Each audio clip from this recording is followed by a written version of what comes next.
Welcome back, Go fans. You just heard Coach Rick Tocchet of your Vancouver Canucks following a heartbreaking Game 7 loss to McJesus and the Oilers. This is the greatest of all-time podcast show, Go Radio. I'm the big man, and we have rejoined in the Goat Rush. Coach Mark Coletta, what's up, brother? How you doing, brother? Nucci. And boys, I know we're pretty choked right now of what took place last night, and we're going to get into it. But first off, Nucci, what are you wearing, brother? I got our ASHL champions team jersey, the White Eagles. We have our team championship wrap-up party this weekend on Saturday, so figured I'd throw it on one last time before it goes back into the hockey bag till September. Honestly, some people on the team, maybe 5-6 rings. Yeah, it's been a ASHL 8 rinks Scotia Barn dynasty. Yeah. People, you hear the whispers when you're walking through that arena. Those White Eagles again, they won, and wow, that's huge. So, yeah, that's my second. So I'm looking forward to celebrating with the fellas. Where are we celebrating? At the veteran, The MVP. the MVP on one leg, The old man? Milan Gaich. Wow. Yeah, I And said veteran, not old man. Yeah, I said it. I said it. Mark Coletta, you're souped up. You're ready for Euro, it looks like. Yeah, I'm ready. Canucks lost, and I know we'll get into that, so I'm moving on. I'm already moving on Yeah, good. to the next part, and obviously the summer of soccer too, so that's always good. And when Italy's dialing it up, and Canada actually has great games too, and the Copa, so I'm already in that mode. I'm in. For sure. And I got the Manchester City. Who's on the back? Gabriel Jesus, he's on Arsenal now? Yeah. Yeah. But a record, Four. four in a row. that Kind of they've like won. the Eagles, White Eagles dynasty. Yeah, we're back to back. Yeah. Yeah. Well, we're going for 4. 4 in a row at Yeah. 8 I'll rings. be 40 years old. So who's the guy here? Haaland. Haaland's the man there, yeah. Haaland's the man. Okay, boys, like you chatted about, we're going to do a little recap of the Canucks series, and then we have to do our conference predictions, conference finals predictions, Okay. some heavyweight series. It's going to be awesome.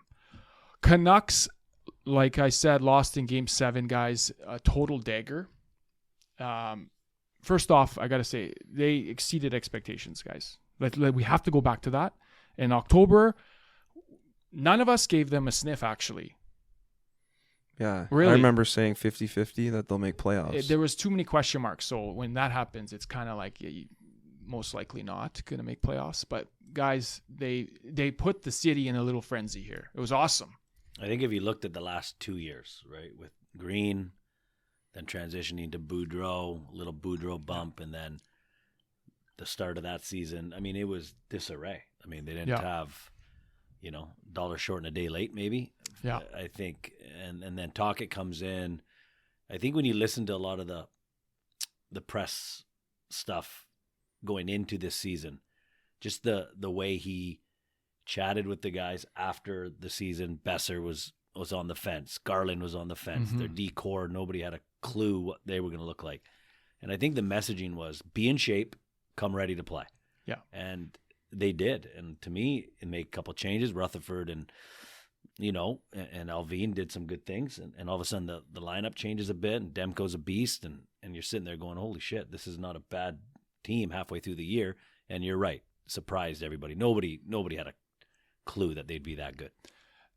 And then what we expected more was the playoffs. Yeah, here. once you're there. And guys, I'm pissed off, actually.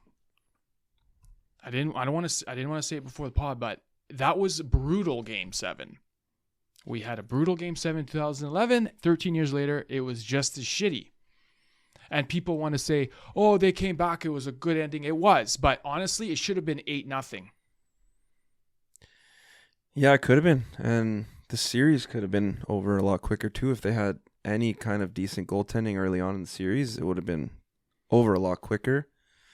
It was amazing to watch the Canucks in the playoffs again. It was amazing to see the city, everyone, all in. And wearing their jerseys, flags flying around, and being able to go to a playoff game again, going to game 2. It had been the first time since that run in 2011, being in that arena and feeling that again. It was spectacular to be a part of that again, and for this city to feel that again. It was kind of a whole new generation, maybe, of fans that really haven't experienced playoff hockey in this city, and it was special. But it was, on the other side of that, it was very hard to watch. Game 7. A lot of the playoffs, actually. Yeah, good point. Fewest shots through 10, 12 games. Yeah, since Pittsburgh '99. It was like after you talk, we got to talk about that. That's a big deal. Yeah, like it was not every game, but a lot of games letting the other team score first, which it was the complete opposite during the season. We were always a team that would score first, build on it throughout the game, and have a lead going in the third, and we would close out games. Then we just became this team that had to score in the last minute with a goalie pulled, and then score this miraculous goal with 30 seconds left to win the game. How many goals did we score in the last 5 minutes of games? Like, I get it. You have to do that in the playoffs. Games are tight. You're playing the best 16 teams are in the playoffs. But it was just like a complete flip from what we were in the regular season to this team that we became in the playoffs. Don't get me wrong. It was exciting, but it was just like very tough to watch. Not really getting that next goal, maybe taking the lead, getting a power play to get that next goal and give ourselves a little bit of a cushion, and the power play would sink the joint. Or we would get a goal, then go on the penalty kill right away, and then the PK would, let one in. It was just very hard to watch. Again, amazing to watch, and a lot of theatrics with those late comebacks and things like that. But it was just such a weird to see them go from the team they were in the regular season to the playoff team they became. And I know it's a different season and all that, but they just really got away from their identity, or they almost tried to be too much of their identity and didn't really adapt game to game or series to series. And I know Tocchet, he did an awesome job. He really stressed poise with the puck management. Don't just throw it away. But honestly, you got to shoot the puck. Find a lane and get it on net. I think they dropped the ball. You got Pickard coming in net. Shaky as hell. Even when they got the shots that they had, rebound fest. Put it on net. Even if you are throwing it a bit away, you got bodies in the net. Throw it there. Yeah. It was, game 7, you got 6 shots 30 minutes in. Yeah. You don't deserve to win at all. Well, I think it's, I don't know. I think going in to the playoffs, there's a lot of inexperience, except for Ian Cole maybe, and maybe Susie from last year, but a lot of inexperience. So maybe there's that element to it with a lot of young guys. There's a buzz. All of a sudden, it's like, holy, we're here. What happens if we, maybe that these games are needed and give you some fire and some fuel into next year. And I love what Garland said yesterday. And to me, it means that they care, or he cares, which I think he was one of the better players in the playoffs. They asked him, what does it feel like? And he said, well, shit, I still think about games I lost in junior. I love that. I fucking love that. That's a guy you want in the room. That's a guy you want on your team. And that's the guy the fan base in Vancouver wants to cheer and get behind, because I think the same way too. All the games I ever lost, even, the little bit, the Plattsburgh days or whatever. I remember the games we lost more than we won. It still pisses me off that we lost to Middlebury or Norwich back in the day. And I know people are like, wow, you shouldn't dwell on things. Well, fuck off. Yeah, I should, because those matter. Yeah. Little tangent there, but I think they gave, my opinion, and I love what Tocchet did all year, Foote and the guys, they were awesome. They gave McDavid and Draisaitl on the Oilers way too much time and space in the D zone. They did a great job of taking away space as they came up the ice and clogging the neutral zone.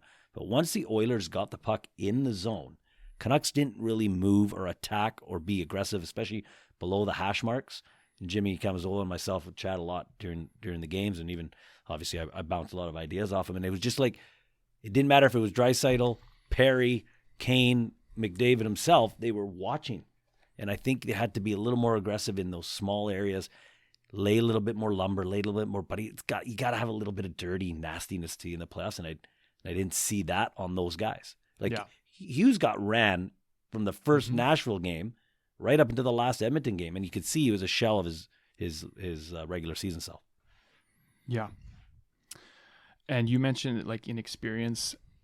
That was massive. I think the intensity of the games, you got to look at Pettersson with this. It weighed on him. Yeah. The guy, I feel bad for him. He looked completely defeated and lost. Right? Yeah. And another thing, experience. Like Jolson comes in the lineup. He wants to make his presence felt. He makes a really bad decision at a pinnacle part of the game where he steps up. Not only he steps up on a defenseman. Yeah. He steps up on Ekholm. I know he wants to make that hit, but it's just those little plays right there. It costs you. And that's what I kind of said. I think we did that one pod where we did a Zoom, and I was kind of just saying like, hey, getting in the playoffs for this group is getting in and getting that experience will probably be the main thing that we can take away from this run. Obviously, back then I didn't know we'd win a round, get to Game 7 of the second round. Back then, it's easy to say, it'd just be good for them to get experience, some playoff experience, because none of them had it. They're all saying the bubble didn't count to them. That wasn't real playoffs. Yeah. So a lot of these guys played their first real NHL playoff games after a full 82-game season.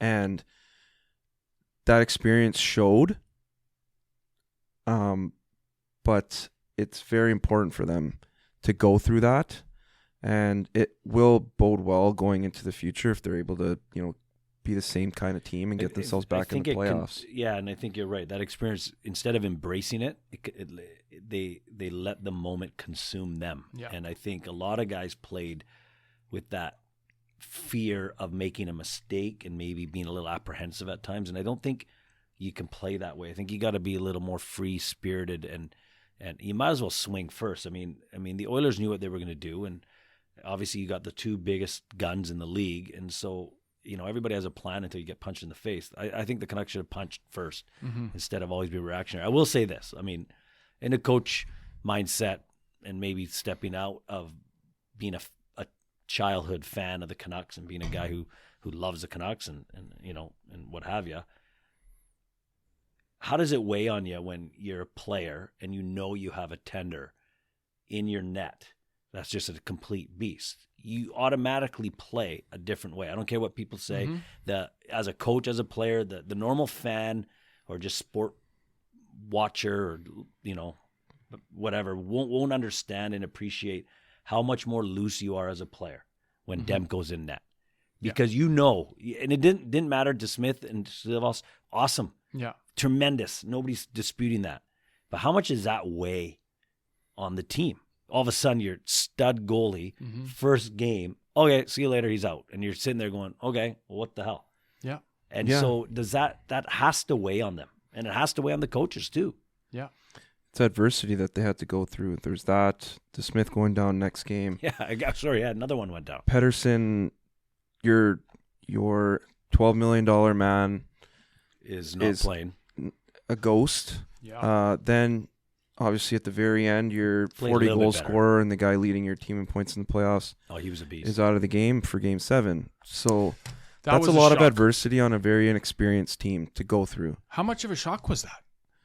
God, the day before you lose your top scorer in the playoffs? It's like Avalanche when Nucci all of a sudden that happened and they got spanked the next game. Like, there's no coincidence. It shocks tough. the team. Yeah. I hope the cameras were filming. I know that Amazon's doing that thing, and I think I saw them following Hughes a bit. So I hope they were there to video some of the behind the scenes stuff on how the players, because it's really behind. You really get a sense of what they go through when they find out your starting goalie, your buddy's done. And I'd love, from a coaching point, so just watching and learning from a coach, I'd love to see how Tocchet and Foote get in, get the doctor to come in and tell them he's done for the series. I'd love to see his reaction. Fly on the wall. Just see. I mean, I know what I'd do. I'd be sitting in hands on your head, pulling your hair out, going, "Holy fuck!" Yeah.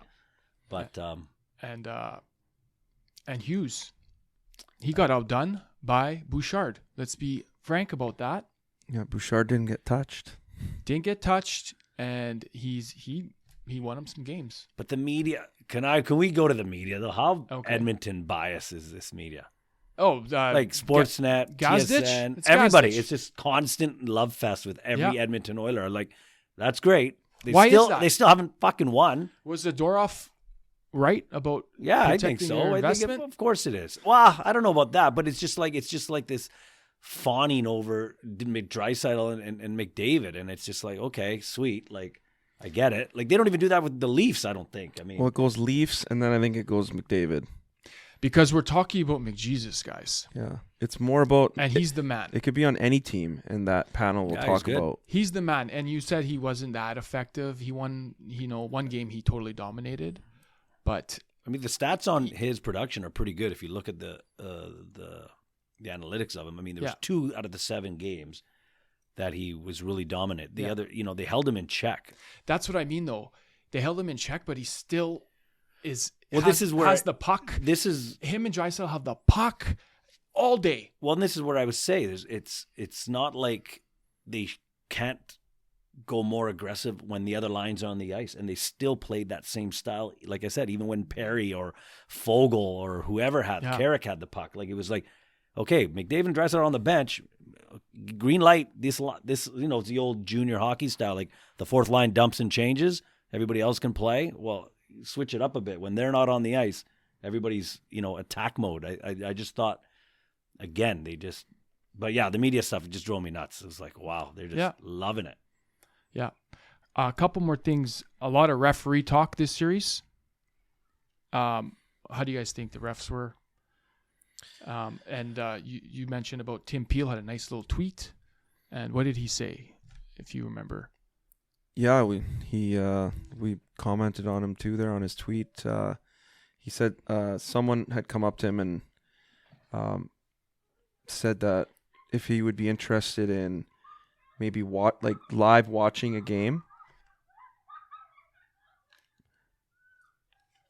and live watching a game and kind of give his insights as a referee or ex-referee into what he's seeing, right, and why maybe that call was made, why it wasn't made, and things like that. Like maybe once a week doing that, picking a game and doing that. Something and like you mentioned. You mentioned on the one some pod there accountability about for them. being interviewed, like players and coaches get interviewed. Refs obviously don't get interviewed, but this would kind of maybe give an insight to what these guys, why they make these decisions, why they don't, what goes into it, right?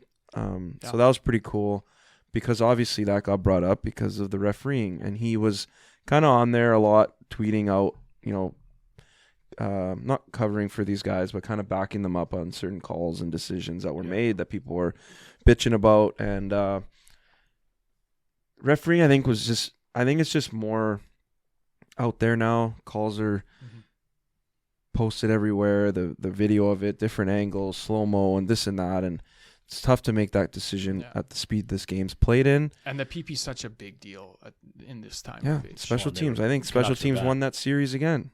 Yeah. Oh, for sure did. Yeah, and the penalty kill was a little bit out of sorts too. But if you watch Edmonton, I think they do a great job. And I was talking to a friend of mine about it. If you watch, their setup is off the hash mark. It's not out of the corner. It's not the traditional umbrella, like the old umbrella or 1-3-1 where Tampa made that the last 4 years. Mm-hmm. They set up off that half wall with obviously having McDavid and Draisaitl, but it causes the penalty kill now to look at a formation off of a different look. So they're constantly having to turn and they don't see what's behind them. And so Shaq Hyman can just sit there and they come in and out, and it's kind of making penalty killing tacticians now figure out how do we defend off of that, because you don't really see anybody else. When the puck's at the top, you see everybody. Everybody can see everybody. When they set up off that, or if they're behind the net, you can still see it. But when they set up off that corner hash mark and pump it out of there, there's always there's people behind you, and it's interesting to see. Getting back to the refs, though, I thought they missed obviously the McDavid high stick, but other than that, it is what it is. I don't bitch and complain about refs. I never have, and I never will. That's my thought. If you can pick, Unless it was a World Cup in Japan, Korea, Yeah. Italy against who was it? Korea. Korea. Yeah, that one will come That fun. was insane. if you could pick one thing that Tocchet could have done better, what do you think? Lineup changes. Well, you shouldn't break the pasta in that little video we had. Italian don't want to break the pasta and then put it in the boiling water. I don't know. That's a good question. That's a very good question because I think you could second guess everything. Yeah. Right. But I think I said it a couple times. I would have just liked to see them be way more aggressive, especially when Draisaitl and McDavid weren't on the ice. Yeah. And be more of a swarm against those guys and be a little more, play like Tocchet did play when he played. A little with an edge, a little nastiness. I think that would have went a little longer. They looked gassed. Yeah. They looked gassed. Game 7. Just choked about that. I felt like I was in we were playing and we were in pregame, waking up and eating a meal. I was ready to play and we laid the egg. It was not good. Yeah, Game 6 kind of worried me with how they blew us out, and I was like, man, everyone's like, oh, game to game, there's no momentum, it's different, but I just thought Oilers' depth kind of had woken up in the series. Yeah. They weren't playing McDavid and Draisaitl 30 minutes a game like they were the first 2 or 3 games, and those guys came to play, and depth, we didn't even have our big guys going, let alone depth, right? We didn't have big guys the entire playoffs. Yeah. No one. He was playing Joshua like insane amounts of minutes.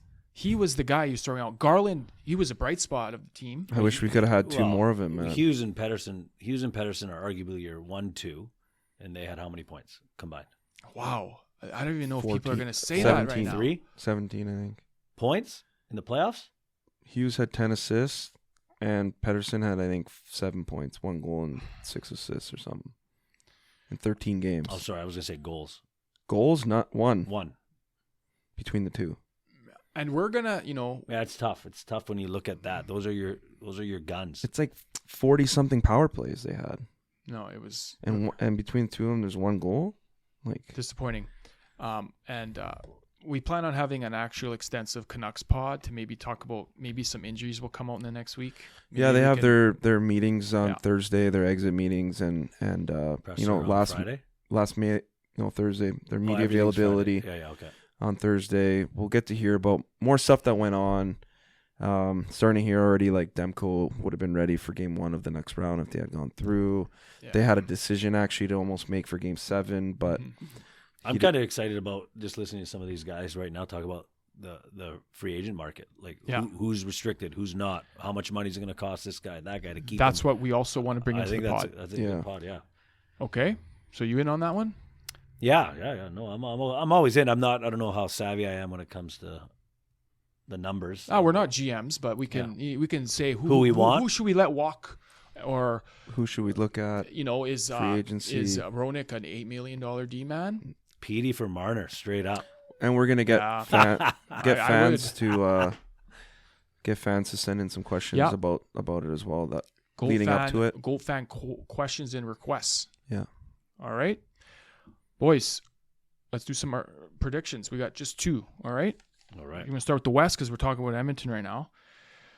We got the Oilers and the Stars, guys. What do you guys think about this? Everyone obviously is writing the Oilers off except for me. All right. So why are you kicking them to the curb right away? I went away from Dallas in the last series. I don't know why. McKinnon. And just to know, you were the only one to take the Oilers. Last round, yeah. And we had our hometown squad, and I wanted to be wrong. I know. I like your tactic. You if you are wrong, you're happy. Yeah. Yeah. Yeah. I don't know why I went against Dallas. I've been picking with them all last year's playoffs. This season, preseason cup favorite for me.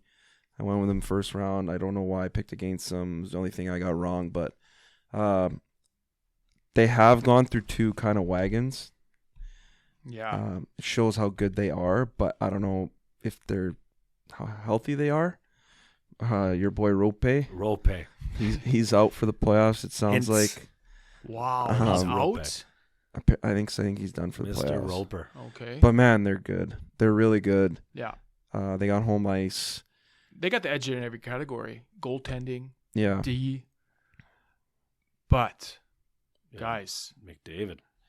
we haven't seen McJesus yet. And that scares me. I think Dallas. I Yeah. like Dallas. I think they're too deep. Wait, let me Oh, get your shit. games. Yeah, I'm gonna go Dallas in 6. Okay. Dallas in 5. Wow. Dallas in 5. I think it's a short work. Okay. Why do you? I would like. I just think they're too deep, and the young guys, and the second and third line guys that Dallas have are way more offensively gifted than any of the Edmonton guys after Draisaitl. They Who's had the like young 820 goal Wyatt scorers. Johnson, Robertson, Stankoven. Stankoven just Wow. came out of they're nasty. They're real good. They're good up and down. I mean, Tanev has got 3 teeth left, and he's still a beast. You got Pavelski in there to just settle the boys down. Ben, Jamie Benn, just Sagan. a mean dude. Wow. they're stacked. I think. Craig Smith's on their 4th line. Yeah, they're good. That's a good team. And Ottinger is just obviously what he did with the Calgary a couple years ago. Yeah. I mean, I'm not a fan really of Dallas. I'm a Dallas Cowboy fan, but I'm not a Star fan. And Are we the fan of the girl behind the bench there? Ooh. yeah, it's not bad. It's when They got to get her some tickets. yeah, free tickets. I think. Yeah. Yeah. It's good. It's a distraction maybe for the other team. You never know. Is she in the visitor? She's in the No, visitor. she's behind DeBoer usually. She's in I feel like. the boar. Yeah. Yeah, maybe he keeps the ball on his toes, right? He's Yeah. got to be ready. No, you don't You want think to he's kind of like Keeps Ah, him looking squeaking on the over there? ice. you don't want to get a too many men on the ice penalty, right? So you got to be on your toes. okay, guys? I gotta go against you guys. Okay. All right. I always go with the home team. I always go with my Canucks, and then after that, I gotta go with the Canadian team. Oh, Last- rubbish argument again. Last Canadian team standing, over 30 years, no cup. And you know what? I always go with the goats and the up and coming goats, McJesus. And Okay. I think he'll break out. And this guy can single-handedly win a series. He can. Yeah. He can. They need Skinner. One other thing about the Canucks. How do you not take advantage of those goalies? Pickard coming in. Yeah. Shots. Holy jeez, that was bad. Anyways, I'm going with Edmonton in 7. Okay. Going 7 again. 7. Seven. They're going to grind it out. And Are they going to switch I think goalies again at Bieksa- some point? Bieksa said it. It's, you know what? They said everyone's gonna, the Edmonton were going to just steamroll the Canucks. You know, they barely beat the Canucks at the end of the day. I mean, so everyone's like, it's going to be a steamroll. Hey, listen, there's 5 guys on the ice at a time. That's it. You play 5-on-5, special teams. And you know what? You know what's the advantage of special teams? Oh, the Edmonton? Oilers. The Oilers, guys. Power play is nasty. So they can get hot, continue to stay hot. They have a chance, right? That's my spiel with Edmonton. All right. All right. Eastern Conference Finals, guys. 2 juggernauts. New York Rangers, Florida Panthers. I don't know about this. This is an insane series. Goalie versus goalie. Best goalies in the league, arguably. Head-to-head. You got the cop, Bobrovsky. Yeah. Yeah. And Shesterkin. Goalie Bob. Guys, who do you guys think? They both got kind of experience in the, obviously Panthers went to the finals last year, and New York hasn't got over that hump, but they've been in the mix for the last 3-4 years. Who's edging the What do other? you got, Fanucci? Who do you got?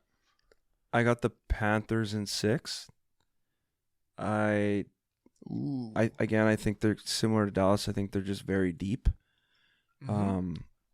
Up the middle, it's insane. Like Barkov and Bennett and I love Bennett he's a total gritty vet.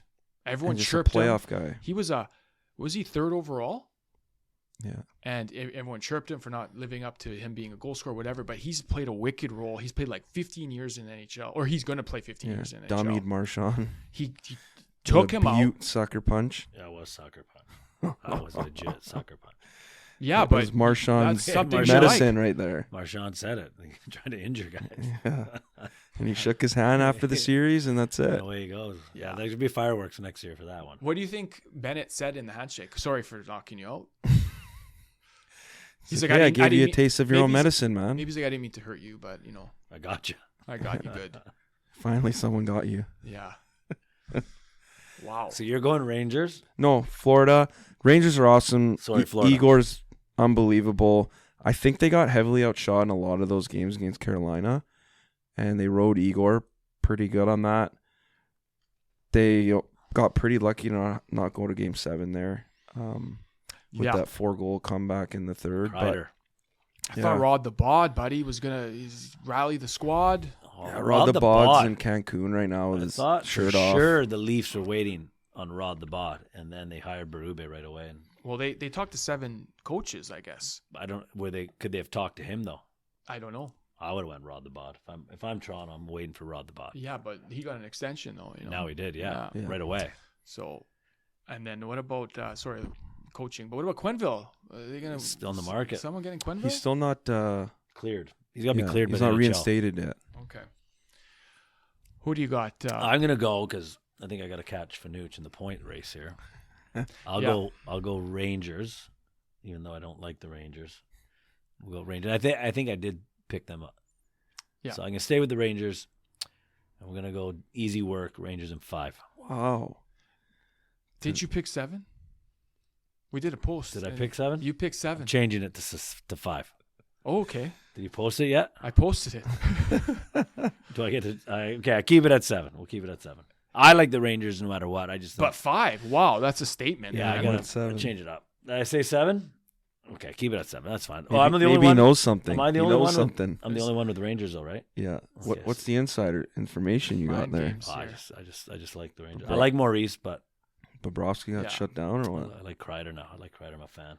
Kreider the I beat. played against Kreider. Yeah, a me beast. too. He was wicked with Goudreau. Yeah, lost to them in the tournament. I got to keep up to date with my texts then when I In the send it to you. regional in Worcester, Worcester. What was that? The final 8? 16. 16. Worcester, Mass. And they ended up. They won They that won year. and they beat Everyone. someone horribly in the finals, like 8-2. And the semifinals, 8-2 and 5-0 at Frozen Four. So you guys did pretty well. 3-1 with an empty netter. Yeah, Wow. They got hot, like Edmonton's gonna do. could have been us. Yeah. Miss Tack. The Nooks. gotta ride the goalie. Okay. New York in 7. I got, guys, Florida. Okay? Florida in 7. FLA. Man, I love can't believe I picked them to not make the playoffs at the start of the season. Yeah. What did you say again? You were It like, was just my hot take. it was a Cinderella story? or Kind of, something? yeah. Yeah. Hot take. Brutal hot take. They're about to go to the finals Let's again. turn cold. That's, yeah. Yeah. I'm going with 7. I love guys like Barkov. So good. You got Reinhardt. Sasha. Reinhardt, the local beaut. Maybe he'll He's sign. our buddy. Maybe We he'll play- sign here. We play his bros in ASHL. ASHL. They're awesome guys. Maybe he signs here in the offseason. Too much tax. Hometown Too discount. much tax.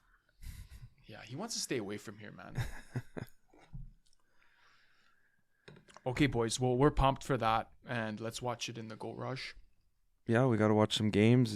It's been an exciting month so Yeah. far. It's crazy to have Goes like by fast. a night like tonight, and I think it was maybe on Saturday night there was no games. Right? It was like Saturday there wasn't a game. No, Saturday Canucks played. I thought they played Yeah, they played Saturday Thursday, and then Monday. Saturday, So there's no Monday, game Monday. Sunday. There Yeah. wasn't a game Sunday. There's no game tonight. It's like it's weird now. Having to like This was have the basketball on in the background. It's first just night. brutal. We got a lot going on for Go Radio. Euro Cup, You bet. Copa America. I know you're pumped for Euro. Yeah, we got lots of action. We don't want to say any predictions about that. Speaking of predictions, we need to have our Stanley Cup predictions again. Just say your cup winner out of the 4. I know yours. Dallas. Dallas. Well, I'm gonna go Dallas now too. Well, because I had the Canucks, Yeah. Okay, Dallas. so I'm going Dallas. Wow. Is it McJesus' year? No. I got to go with Panthers. Yeah, I think I think Paul Maurice is wicked.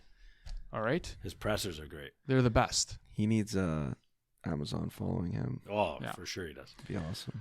Okay, like I said, Euro Cup, Copa America, and then we don't want to make it official yet, but Goat Radio plans on being on the drive, Little Italy. Nice. We don't make it official yet. We want to set out some details, plan that out. That would be wicked because we love our culture. We love the food, you know. It'll be Some merch coming in. Merch coming in. Our global goat shirts. Global goat shirts, hats. Hopefully the weather gets better. It will. Hey, these are the tears of Vancouver, yeah. Yeah. today. Yeah, that's true, man. It's been raining all day. Yeah, it's ugly. It's ugly out there. We haven't mentioned this because we haven't had a pod since. Darren Dutchyshen. Yes. Okay, I know I grew up watching that guy for the entirety of TSN Sports Center because he was there. Yeah, he was awesome. I forgot how long he was there. Yeah. Like how But like three decades. Yeah. Started like 96. My whole our whole life. Yeah. He was amazing, beast, humor. So yeah, I love that guy. And Bob Cole, Yeah. the narrator for Canada. Awesome. And then, who did a good tribute for him? Coach of Tampa, Cooper. Cooper. Yeah. Cooper had some wicked things. He says he wouldn't probably be coaching if it wasn't for his voice. And like, it's weird because like we want to, when we see guys like McDavid, Crosby, we want to take pictures with them and stuff, but those guys want to take pictures with Bob Cole. Yeah. So we'll end it with that. Yes, sir. All right, Legends. guys. Thanks, boys. All right, boys. We'll come back in the Goater very soon. This is the greatest of all time podcast show, Goat Radio. We will see you next time for more Goat history. We'll see you later.